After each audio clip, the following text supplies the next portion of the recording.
नमस्कार. ड्रायव्हित भावमध्ये आपल्या सर्वांचं स्वागत आहे. तर हा एक ना कुठेतरी थोडंसं चढण आहे. मला वाटलं कुठलं तरी हिल स्टेशन असेल आणि तिथे एक कारवाल्याने एका माणसाला उडवलं. हा व्हिडिओ नक्की शेवटपर्यंत बघा.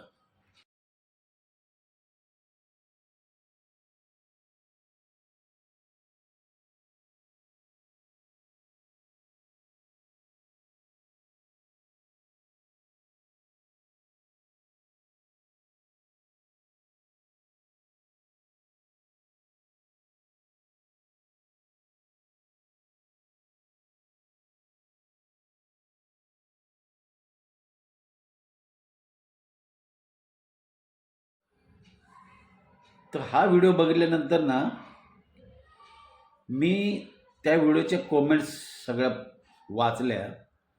त्यामध्ये काही लोकांचं मत आहे की तिथे बाजूला रस्ता छोटा आहे, गाड्या पार्क केल्यात. काही लोक बोलतात की तिथे लोक जॉगिंग करतात, त्यामुळे त्या कारवाल्याला अंदाज आला नाही. सगळं ठीक आहे. मी पण ड्रायव्हरच आहे. 30-35 वर्ष मी सुद्धा गाडी चालवली. पण माझं मत काय, मी त्या ड्रायव्हरची बाजू घेणारच नाही. ड्रायव्हर असला तरी एक तर चढण आहे, त्याला कळालं पाहिजे की रस्ता छोटा आहे. मुळात तू त्याच वेळेला गाडी आपली हळू चालवायला हवी होती. दुसरी गोष्ट तुम्ही बघा, व्हिडिओमध्ये जो जाणकार आहे तो या व्हिडिओवर नक्की तुम्ही पण आपली मतं मांडा. त्याची गाडी ज्यावेळेला पुढची 2-3 वाहनं गेल्यानंतर त्याची गाडी पूर्ण राईट साईडला आहे आणि खूप वेगात आहे, प्रमाणाच्या बाहेर.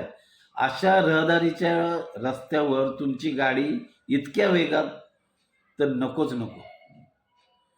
तुम्हाला खालूनच कळालं असेल की दोन्ही बाजूला गाड्या पार्क केल्यात, वर्दळ आहे, त्यामुळं तुम्ही गाडी अगोदरच आरामशीर चालवायला हवी होती. देव करू ज्याला उडवलं त्याला ते जे खरंच वाचलं असेल तर आपण, मी तर हेच देवाजवळ प्रार्थना करतो की त्याने आपले सुखरूप घरी यावं. पण नक्की हा व्हिडिओ तुम्ही बघितला, तुम्ही बारकाईने बघा. इथे चुकी फक्त मी त्या ड्रायव्हरचीच सांगू शकतो. भले दुनिया काही सांगू द्या, गाड्या पार्क केलेत, लोक रस्त्यावर चालतात, पण तुमची काय जबाबदारी आहे की नाही गाडी चालवण्याची. नक्की जे बघणार हे व्हिडिओ ना त्यांनी नक्की या व्हिडिओवर व्यक्त व्हा. आपली मतं जे आहेत ना नक्की शेअर करा. हा व्हिडिओ कसा वाटला नक्की लाईक करा, शेअर करा. धन्यवाद.